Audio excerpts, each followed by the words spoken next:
যাচ্ছিল। ইচিকো মনে মনে বলে, আজকে অনেক বছর পর কারিনকে কান্না করতে দেখেছি। আমাদের মা মারা যাওয়ার আগে পর্যন্ত কারিন একজন ক্রাই বেবি ছিল। যে কোনো নর্মাল বিষয় নিয়ে সে অনেক কান্না করত। তারপর মা মারা যাওয়ার পর ইউজু অনেক দায়িত্বশীল হয়ে পড়ে। সে বাড়ির সবকিছু খেয়াল রাখা শুরু করে। তারপর থেকে কারিন আর কখনোই কান্না করেনি। এমনকি একবার যখন তার পা ভেঙে গিয়েছিল তখনও সে কান্না করেনি। ইচিকো বলে, কারিন তুমি কোনো চিন্তা করো না, আমি সবকিছু ঠিক করে দিব। আবার রুকিকে দেখানো হয়। হলটা রুকিকে ধরে ফেলে। সে জিজ্ঞেস করে, তুমি কি সত্যি সোল রিপার? তাহলে তুমি মানুষদের বডি থেকে বের হচ্ছ না কেন? তখনই চাঁদ ওই হলটার মুখে একটা পাঞ্চ করে। চাঁদ বলে, আমি কি সত্যি ওকে মেরেছি? রুকি অবাক হয়ে বলে, ও হলকে মেরেছে, কিন্তু কিভাবে? ও কি স্পিরিটদেরকে দেখতে পায়? তখনই রুকি দেখে চাঁদ খালি জায়গায় এদিকে ওদিকে পাঞ্চ মারছিল। আসলে চাঁদ হলো নর্মাল মানুষ, সে তো হলদেরকে দেখতে পায় না। এই জন্য সে চেষ্টা করছিল হলটাকে মারার জন্য। রুকি এসব দেখে বলে, মনে হয় না সে স্পিরিটদেরকে দেখতে পায়। হলটা উঠে দাঁড়ায় আর সে হাসতে হাসতে বলে, তুমি আমাকে মেরেছো? আমি ভেবেছিলাম তুমি আমাকে দেখতে পাও। তখনই চাঁদ আবার হলটাকে একটা পাঞ্চ করে।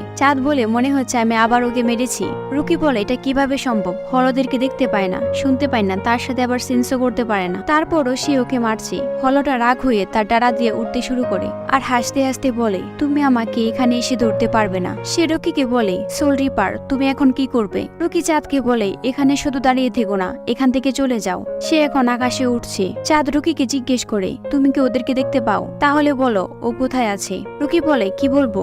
চাঁদ বলে, ও তো এখন আকাশে উঠছে, ওর ডিরেকশন আমাকে বলে দাও। রুকি জিজ্ঞেস করে, তুমি কি করার কথা চিন্তা করছো? হলটা ওদের নিয়ে মজা নিচ্ছিল। চাঁদ কারেন্টের পিলার ভেঙে রুকিকে জিজ্ঞেস করে, সে কোথায় আছে আমাকে বলো। রুকি ডাইরেকশন বলে দেয়। চাঁদ ওই পিলারটা দিয়ে হলটার মাথায় মারে। হলটার অবস্থা খুবই খারাপ। রুকি হলটার কাছে গিয়ে বলে, এখনো সময় আছে, হার মেনে নাও। তারপরও হলটা ওদের মজা নিচ্ছিল।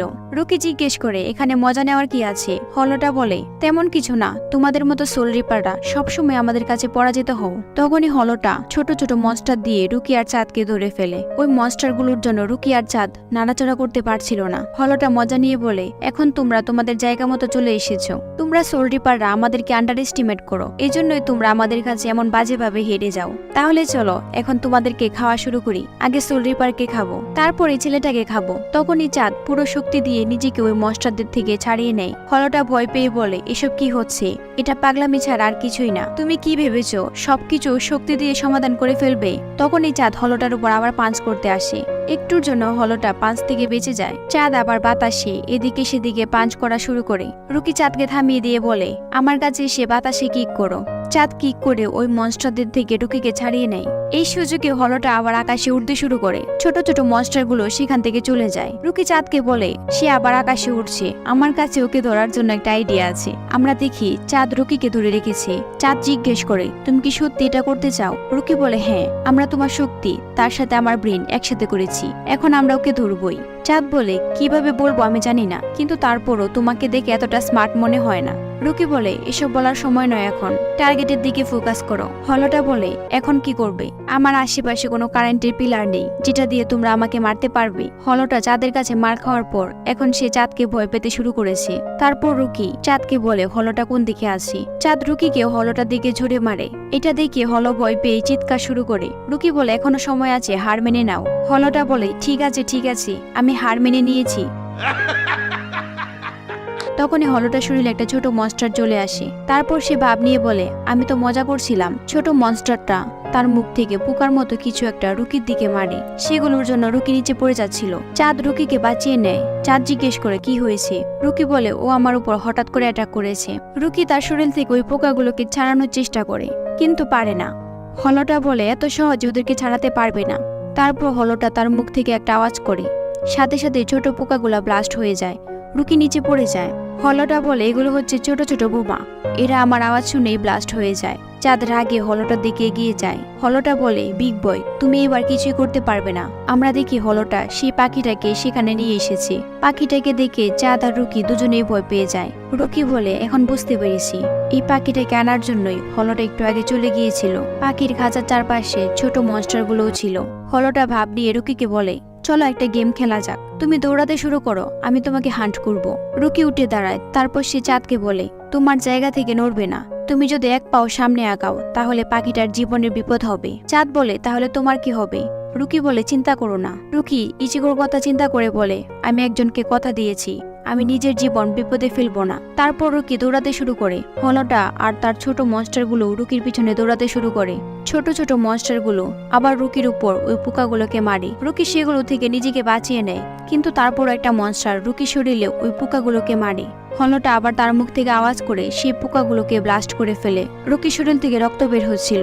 হলটা খুশি হয়ে বলে, তোমাকে এই রক্তাক্ত শরীরে দেখতে অনেক বেশি সুন্দর লাগছে। রুকি আবার দৌড়াতে শুরু করে। হলটা আবার রুকির পিছু নেয়। রুকি একটা জায়গায় এসে থেমে যায়। হলটা জিজ্ঞেস করে, তুমি কি হার মেনে নিয়েছো? রুকি বলে, আমি হার মানিনি, কিন্তু আমার এখন দৌড়ানোর কোনো প্রয়োজনই নেই। তুমি তো জিজ্ঞেস করেছিলে আমি তোমার উপর এটা করতে পারবো কিনা, তাহলে চলো দেখা যাক। তখন ইচিকো হলটার মাথায় একটা লাথি মারে। ইচিকো বলে, তুমি তো আমাকে কথা দিয়েছো কোনো ঝামেলায় জড়াবে না। রুকি বলে, তুমি তো আমাকে নিয়ে চিন্তা করো না, তাহলে এসব বলছো কেন? ইচিকো মুখ বাঁকিয়ে বলে, হ্যাঁ তা ঠিক। হলটা বলে, তুমি কি এখন আমার মাথার উপর বসে থাকার প্ল্যান করেছো? ইচিকো হলটার উপর থেকে সরে যায়।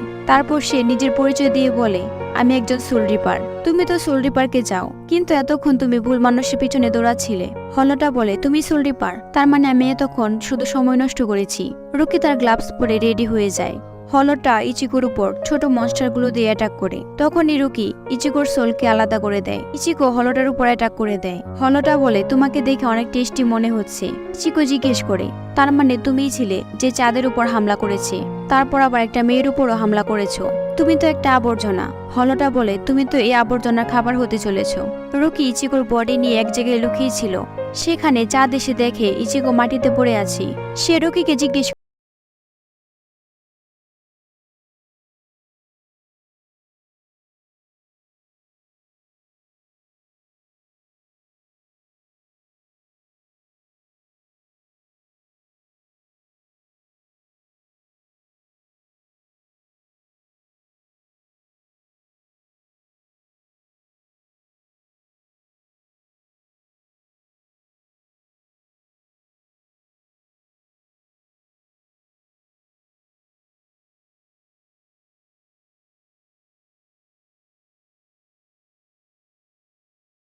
সে আমাকে বলেছে সবকিছু আমার জন্য হয়েছে, আমার জন্য তোমরা দুজনেই ব্যথা পেয়েছো। আমি শুধু চেয়েছিলাম আমার মা আবার বেঁচে উঠুক। রুকি পাখিটাকে থামিয়ে দিয়ে বলে, ওরা কি তোমার মাকে বাঁচানোর কোনো উপায় বলেছে?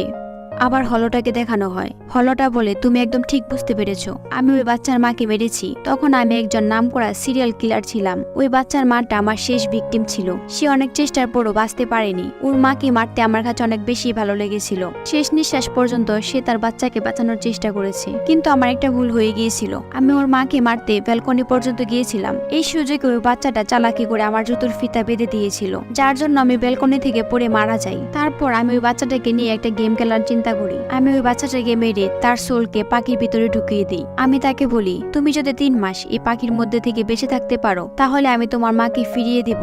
ইচিকো জিজ্ঞেস করে, এটা কি সম্ভব?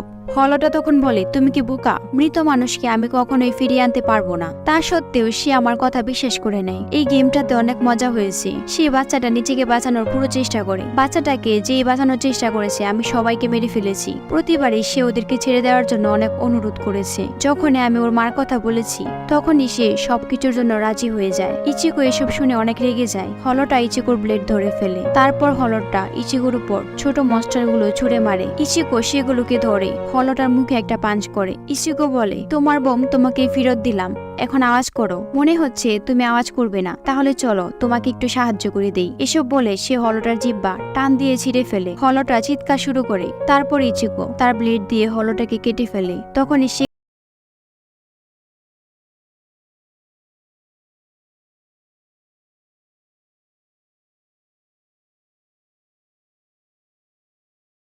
গেটটা ওপেন হয়ে যায়। ওই হলটাকে ওই গেটের ভিতরে পানিশমেন্ট দেওয়া হয়। তারপর গেটটা আবার বন্ধ হয়ে যায়। পরে সিনে পাখিটাকে দেখানো হয়। রুকি পাখিটাকে চেক করে বলে, ওর ভাগ্য চেনের কানেকশন ছিঁড়ে গেছে, আমরা ওকে আবার জীবিত করতে পারবো না। পাখিটার মন খারাপ দেখে রুকি বলে, সোল সোসাইটিতে তুমি যা ইচ্ছা করতে পারবে, তোমার ক্ষুধা লাগবে না, তুমি সবসময় আনন্দে থাকবে। তারপরও পাখিটার মন খারাপ ছিল।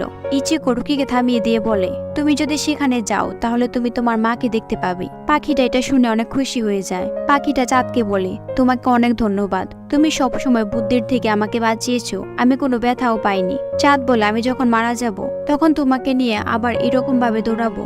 এটা শুনে বাচ্চাটা অনেক খুশি হয়ে যায়। তার সাথে চাঁদ, ইচিকো, রুকি সবাই খুশি হয়ে যায়। তারপর ইচিকো বাচ্চাটাকে সোল সোসাইটিতে পাঠিয়ে দেয়। পরের সিনে কারিনকে দেখানো হয়। কারিন বুঝতে পারে বাচ্চাটার সোল মুক্তি পেয়ে গেছে।